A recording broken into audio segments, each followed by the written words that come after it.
एक ज़माना था कि डाकू भी आला ज़रफ़ हुआ करते थे। एक मॉर्निंग शो में बेगम बिल्किस ईदी से सवाल किया गया कि अपनी ज़िंदगी का कोई दिलचस्प वाक़या सुनाएं, तो बिल्किस ईदी ने हंसते हुए बताया कि एक दफ़ा वो और ईदी साहब एक प्राइवेट कार पर एक शादी अटेंड करने सक्खर जा रहे थे।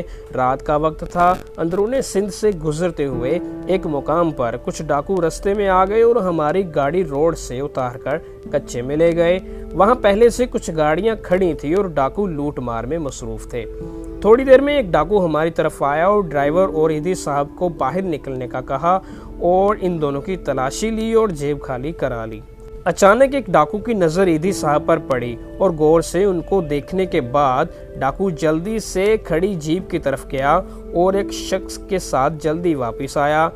उस शख्स ने टॉर्च की रोशनी ईदी साहब के चेहरे पर डाली और पूछा, आप अब्दुल सत्तार ईदी हैं? जवाब मिला, जी हाँ।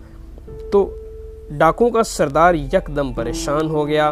फौरी हुक्म हुआ कि तमाम गाड़ियां जिनसे लूट मार की गई है उनको माल वापस किया जाए और बाकायदा तौर पर वो शख्स ईदी साहब के हाथ चूमकर माफ़ी मांगने लगा। मज़ीद हैरत की बात यह हुई कि जब वो डाकू हमें रुखसत करने लगा तो 20 लाख रुपए बतौर चंदा ईदी साहब के हवाले किया।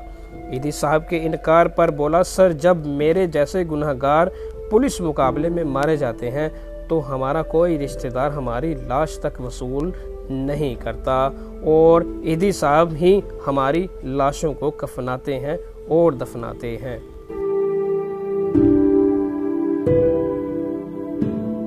ये था अब्दुल सत्तार ईदी साहब से मुतल्लिक एक छोटा सा वाक़या। दुआ है कि अल्लाह ताला उनकी मग़फ़िरत फरमाए और उनको जन्नतों में आला मुकाम अता फरमाए।